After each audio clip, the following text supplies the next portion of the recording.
Qu'est-ce qui dit les amis? Salut à tous, merci d'être là sur la chaîne Vaperod. Une nouvelle vidéo aujourd'hui consacrée entièrement au RSST. Le voici, le RSST. Un atomiseur Genesis qu'on va dépioter, qu'on va découvrir, on va faire le tour. On va le démonter, le monter et nous ferons également une résistance entièrement avec nos petites pattes avant. À tout de suite.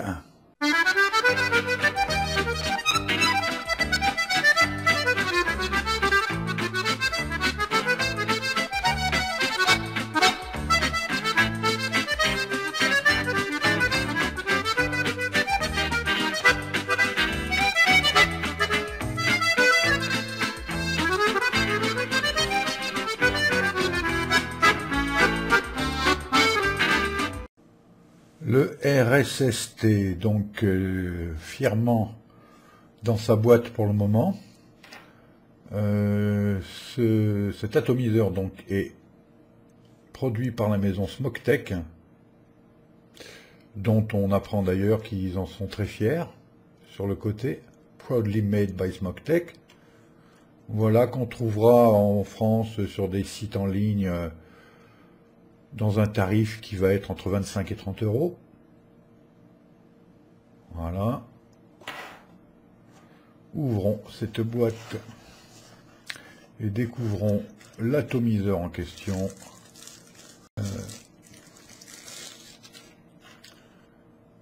Avec donc l'atomiseur lui-même, que je vais remiser pour le moment sur le côté pour vous montrer le reste de la boîte, bien que ça n'a que moyennement d'intérêt, mais bon, vous saurez que dedans on trouve également un petit kit de rechange. Je vais mettre ça de côté, voilà. Donc un petit kit de rechange qui va permettre de changer les O-rings, dont on verra à quoi ils servent. Il y a des petits capuchons pour reboucher le trou de remplissage de l'atomiseur, ce sont des petits capuchons en silicone. Un petit ressort pour le plot central du pôle positif. Une petite rondelle également qui est là. Enfin un certain nombre de pièces de rechange qui sont livrées avec, c'est pas mal parce que ce genre de truc on peut paumer. Bon, elles n'y sont pas toutes, hein, il n'y a pas toutes les pièces en tous les cas les mini pièces de l'atto, mais avec tout ça déjà on peut voir venir en cas de perte ou si certains éléments sont abîmés, tels que les O-rings par exemple, qui pourraient fuir. Bien, revenons maintenant à l'atomiseur lui-même. Donc voilà la bête. Voilà la bête. Tac. Qu'on repère le trou ici. Le petit trou. D'accord. On reparlera de sa taille tout à l'heure. En tous les cas, il pourra se disposer où on veut, puisque le cap supérieur n'est pas vissé, mais est enclenché et juste placé sur un système de O-ring qui l'enserre et qui lui permet de ne plus bouger. Donc voilà, l'embase avec un connecteur, donc 510, et une petite, on voit ici au milieu donc la vis de contact qui pourrait être réglable, pour aller en contact sur le mode ou la batterie ou la Q. Donc une embase, un tank moulé, on verra, qui évidemment n'est pas en Pyrex ici, on verra pourquoi. C'est qui propose un tout petit désagrément, mais également dans son cas, lui, pas mal d'avantages, on verra aussi pourquoi plus tard. Le cap supérieur et le drip tip. D'accord, donc un drip tip qui s'en va, qu'on peut interchanger en mettant à peu près ce qu'on veut. Le cap supérieur qui s'en va comme ceci. Voilà.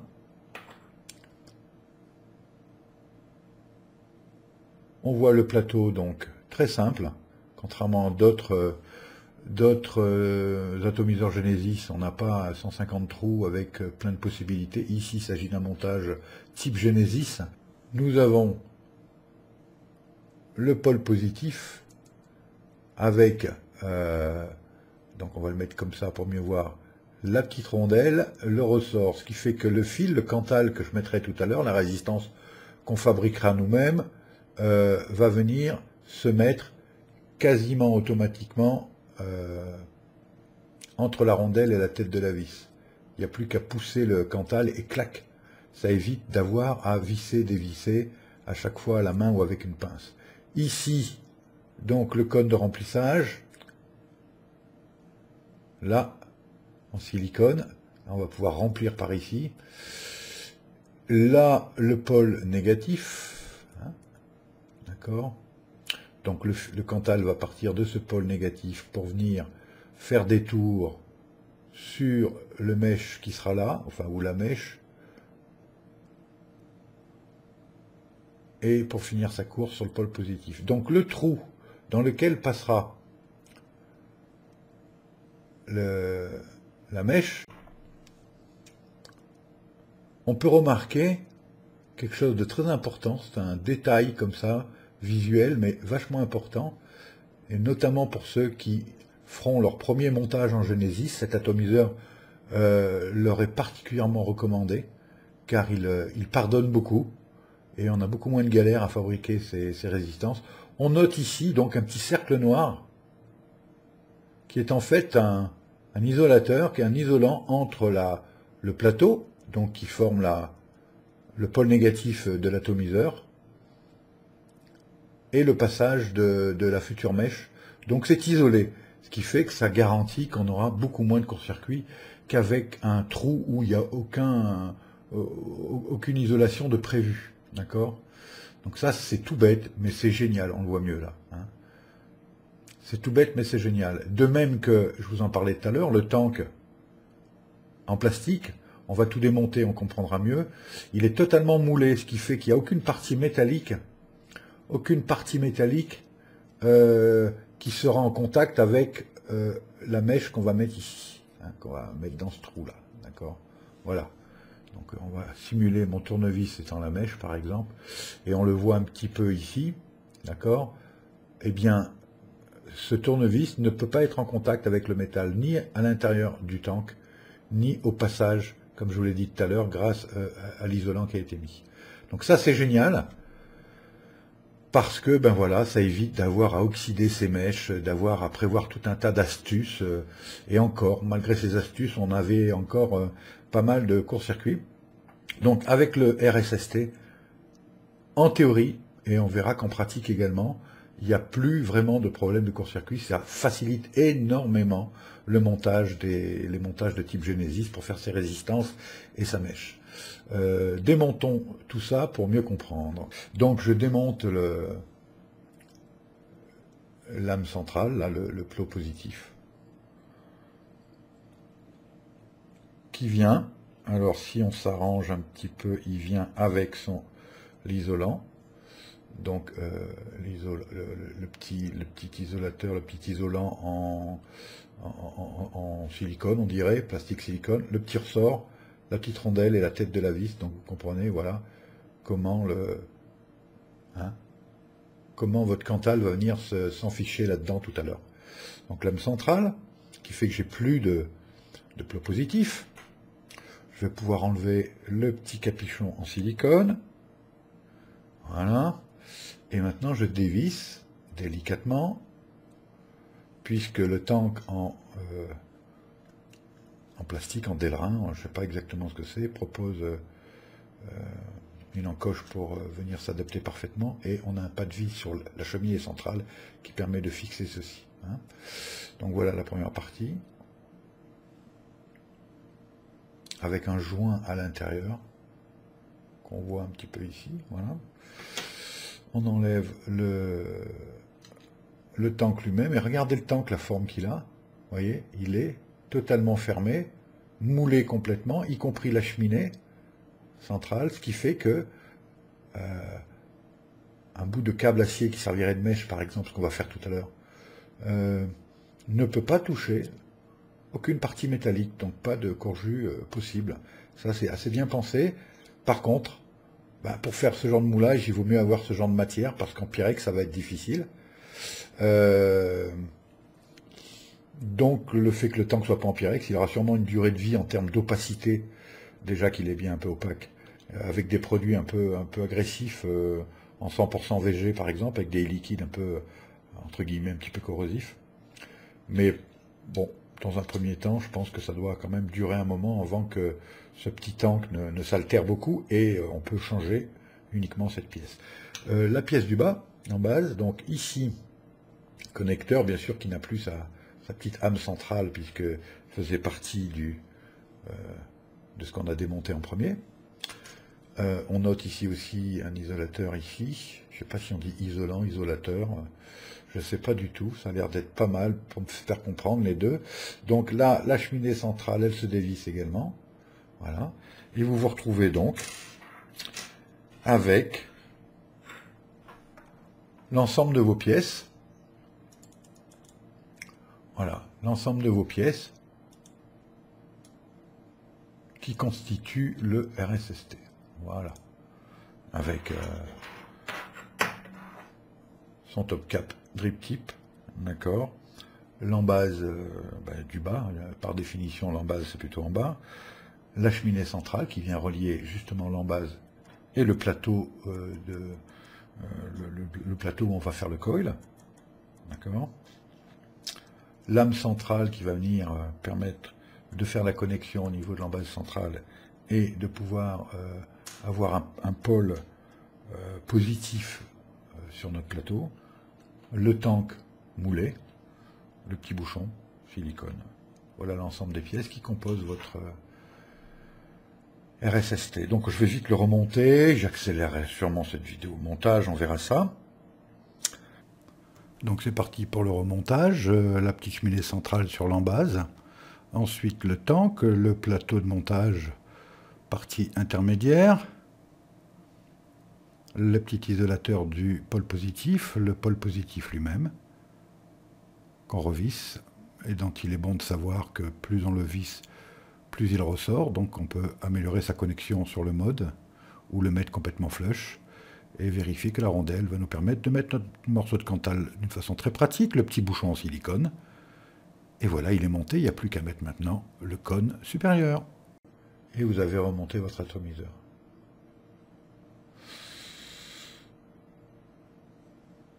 Voilà, donc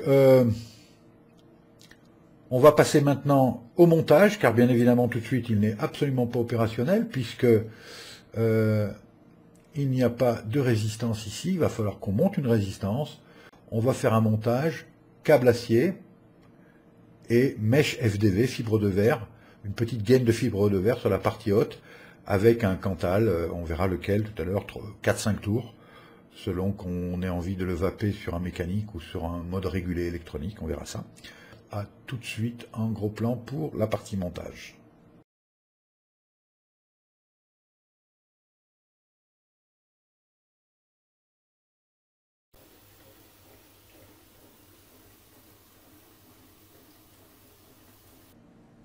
Nous voilà donc sur le banc de montage de la résistance, du coil, qu'on va mettre en place pour ce RSST. Alors il nous faut pour cela un certain nombre de matériel, bien sûr, donc l'atomiseur lui-même, de la gaine FDV en 2.5,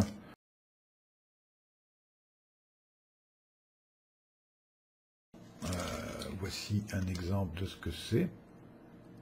Donc vous voyez qu'il y a le passage pour le câble. Voilà, et c'est du 2.5, le câble fait 2 mm. Le câble lui-même.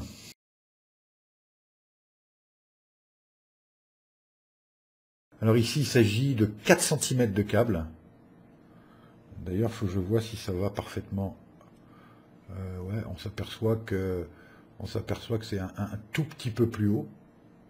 Si je le, voilà, on voit que c'est un tout petit peu plus haut que le pôle positif. Voilà. Donc du câble.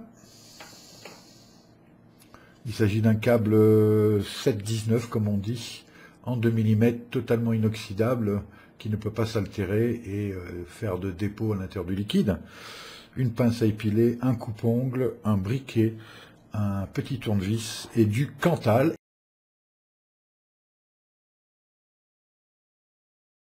Ici, je vais faire un montage donc qui va être destiné à être vapé sur un mode régulé, un mode électronique, donc pour ménager la La batterie, je ne vais pas hésiter à monter entre 2,5 et 2,7. Donc c'est du Cantal A1, ça c'est le nom du type, et son diamètre c'est 0,20. Voilà. Donc plutôt fin et destiné à des résistances un peu plus hautes. Voilà. Allons-y, c'est parti. Donc je prépare tout d'abord mon Cantal. Alors il me faut une certaine longueur, comme dirait l'autre. Une certaine longueur, je ne sais pas combien j'ai, là j'ai 15 cm, mais bon, probablement un peu grand. Mais bon, on ne recule devant aucun sacrifice. Hein. Alors je vais tout de suite chauffer, vous l'avez vu faire plein de fois. Je vais le faire d'abord parce que moi aussi je l'ai vu faire, mais parce que d'une part ça va rigidifier légèrement mon Cantal, ce qui va le rendre un petit peu plus pratique à manipuler, et d'autre part ça va le stabiliser d'un point de vue de justement de sa résistance, ce qui fait que quand je vais l'enrouler tout à l'heure, il aura une résistance qui ne bougera pratiquement plus, alors que quand on ne le brûle pas, la résistance a tendance à se mettre en place, il faut un petit peu roder cette résistance sur l'atomiseur. Donc je vais le chauffer notamment, alors vous voyez je passe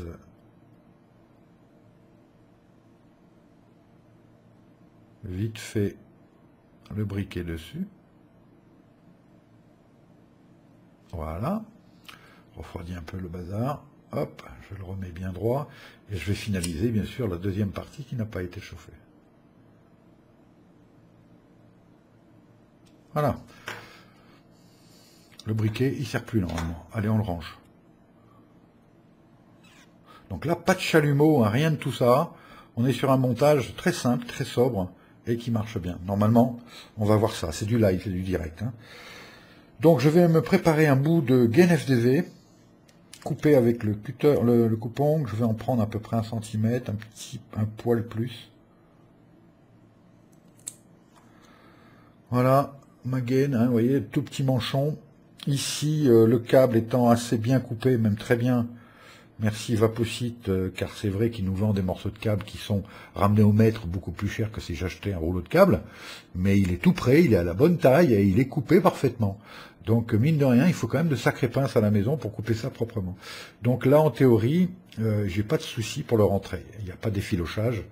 Et vous voyez que j'ai maintenant une petite gaine FDV au bout qui coulisse parfaitement de ma mèche en acier. À partir de là, je prends je serre comme ça entre mes doigts, là, voilà. Hein, l'autre bout est là, en bas. Voilà. Et je vais faire, de quoi faire 5 tours. Allons-y. En serrant, normalement, sans faire trop de jeu.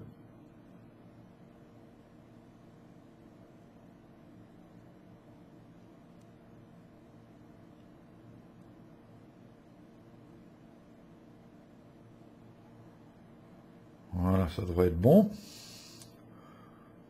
1, 2, 3, 4, 5. Voilà. De toute façon, je pourrais toujours en faire un autre plus tard. Voilà, à partir de là, je vais mettre tranquillement donc le câble à l'intérieur. Voilà. Je vais ensuite, et là je vais essayer de vous montrer comme ceci. Je vais passer le négatif dessous, sous la vis du pôle négatif, hein, c'est-à-dire là. Vous voyez, mon fil il passe là, et il vient faire le tour ici, là, comme ça. Je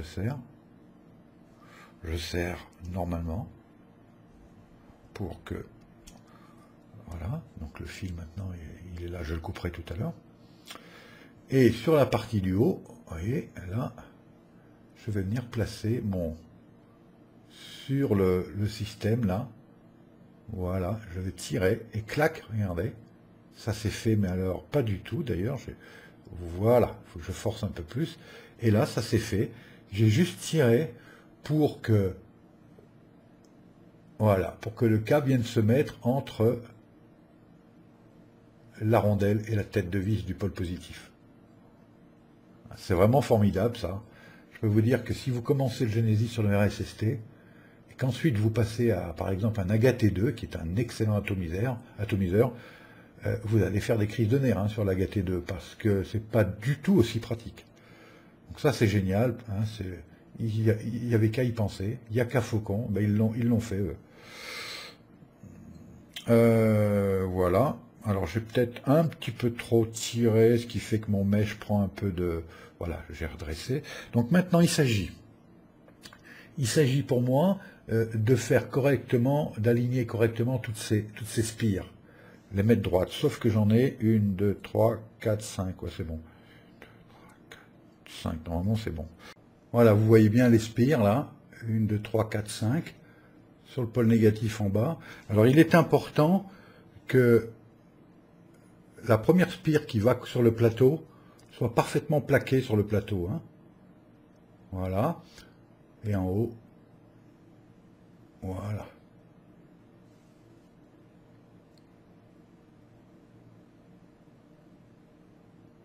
Voilà. Donc je vais maintenant couper le débord des fils. On va tester la résistance. On va tester la résistance pour voir si ça correspond au 2,6, 2,7 qu'on voulait obtenir. Donc il y a 5 tours de Cantal A1,020. Donc j'utilise ici un mode régulé qui est un Kmax qui, quand je vais appuyer là, parce qu'il a été prévu pour, va me donner la résistance. Je vais enlever un peu de lumière là parce que... Voilà, donc là 9,9 c'est normal, parce qu'il n'y a rien de monté dessus. Hein. Donc je le visse dessus, je fais juste un petit appui sans trop déclencher de chaleur, parce que ma gaine FDV qui est là ne supporterait pas des coups de chaud là, hein. Sinon elle sèche et elle durcit et elle s'effrite. Donc il faudra la faire chauffer uniquement avec du liquide, hein. Je le précise pour ceux qui ont l'habitude de faire les méthodes pulse avec du mèche métallique. Hein. Donc allons-y, j'appuie une fois, on va essayer de lire ensemble ce qu'il y a de marqué là-dessus. Et on lit 2,8, 2,4, 2,4, 2,4, ça a bougé un petit peu. À mon avis c'est plutôt 2,6, 2,7 hein, que 2,4. Hein. Avec 5 tours, maintenant s'il insiste et me dit 2,4, je vais finir par le croire. Mais il m'a dit 2,8 au départ. Donc on va couper maintenant les fils. Alors moi je tourne celui-là, on pourrait prendre le coupe-ongle aussi pour couper. On peut se laisser une marge sur le fil du haut, au cas où il y a un réglage à faire. Donc je coupe de façon à laisser un petit bout, voilà, d'où le coupe-ongle, et je viens remettre ça par-dessus, comme ça, voilà.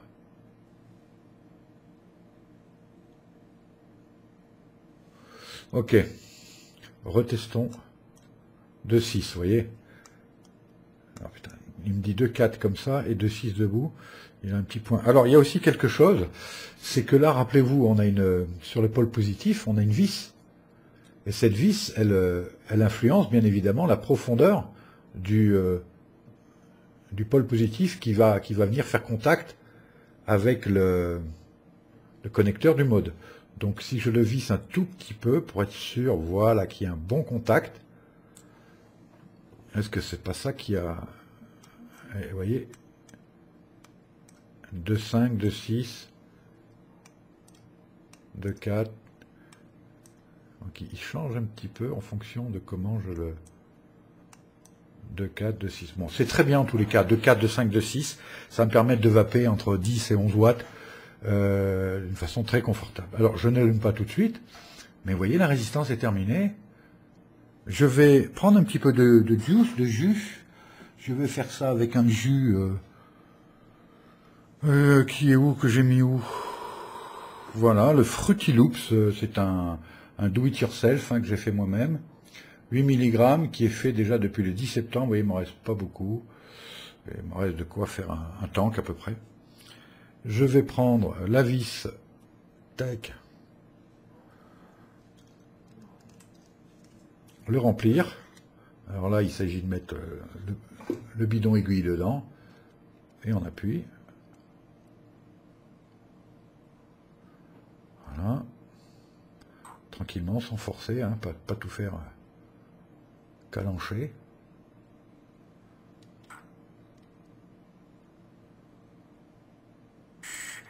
Ah bah vous voyez, je ne remplirai pas un tank, il n'y en a plus beaucoup. On voit mal, mon liquide est pas très foncé, mais il y a à peu près les deux, trois quarts qui sont remplis. J'ai oublié d'en mettre sur la mèche elle-même, ce que je ne manque pas de faire dès maintenant. Voilà, j'imbibe un peu mon mèche.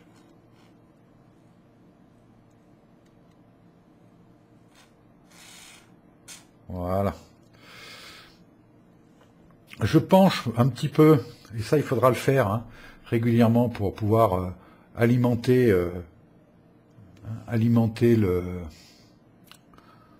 la FDV. Et je teste. Alors, vous voyez que ça va sans problème. Je vérifie qu'il n'y ait pas de point rouge. Oui, j'ai pas remis le petit capuchon de remplissage. Je le fais maintenant. Et voilà. Voilà qui est fait. Le capuchon est remis. Et là, ça vape le feu de Dieu. Donc je le rôde un petit peu. On voit bien que la vapeur... C'est aussi simple que ça.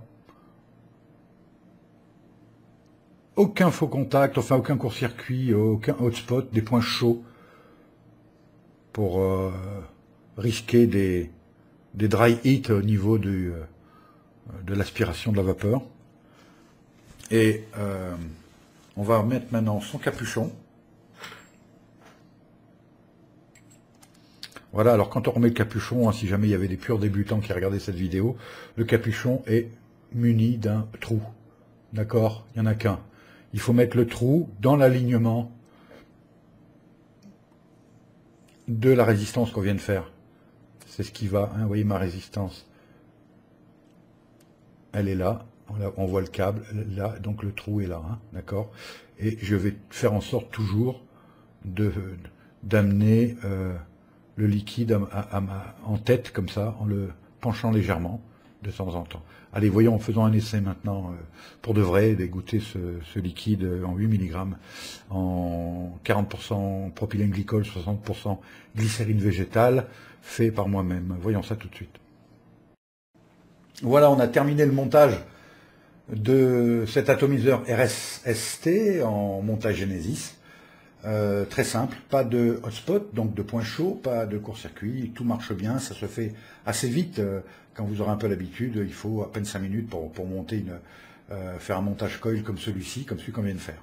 Avant de le tester, de voir un petit peu ce qu'il donne à la vape, je voudrais vous parler de mon ressenti global, point négatif, point positif. Donc en point négatif, je dirais, hormis une finition très bonne, je trouve qu'ici le cap, pardon, le cap supérieur, il est monté, ce cap supérieur, avec un simple O-ring, vous voyez, il y a vraiment seulement un joint, ce qui fait que, contrairement d'ailleurs à la plupart des atomiseurs de ce type, qui en ont deux, ce qui fait que quand je remets le cap, vous voyez, c'est très, voilà, je force vraiment à peine, et, pardon, si je mets la main devant, ça risque pas de marcher.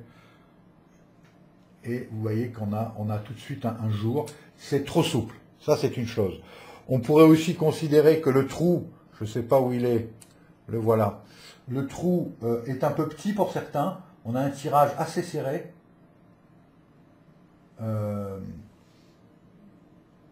On peut l'élargir, 1,2 mm. Je pense que d'usine, il est à 1 mm. Hein, et on pourrait éventuellement l'élargir. Là, il m'a été livré non modifié. Moi, ça me va pas trop mal, hein, puisque je l'ai testé un petit peu là. Ça me va pas trop mal. Maintenant, si vous voulez l'ouvrir, attention, si vous l'élargissez, vous allez avoir du mal à revenir à la taille d'origine. Donc, faites bien des tests avant. Voilà.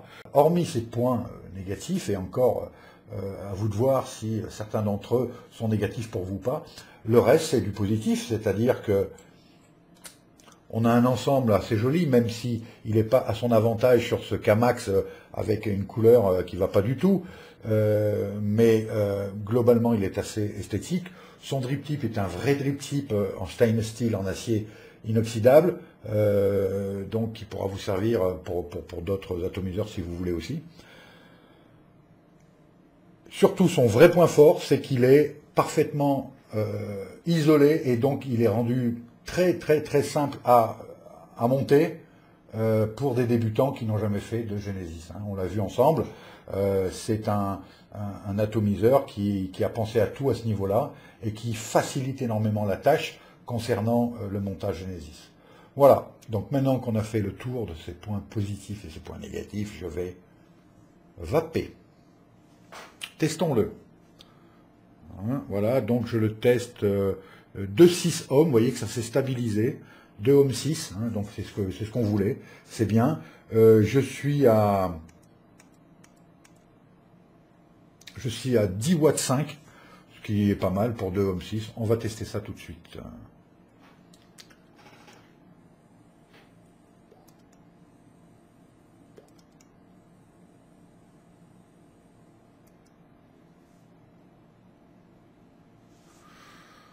Je suis sur du 40-60, 40 PG, 60 VG, glycérine végétale, donc une bonne production de vapeur, mais il doit pouvoir faire mieux.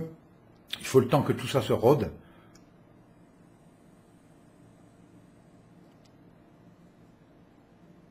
Vous voyez, sur une puff normale de 3-4 secondes, ça donne bien, mais il doit pouvoir faire mieux.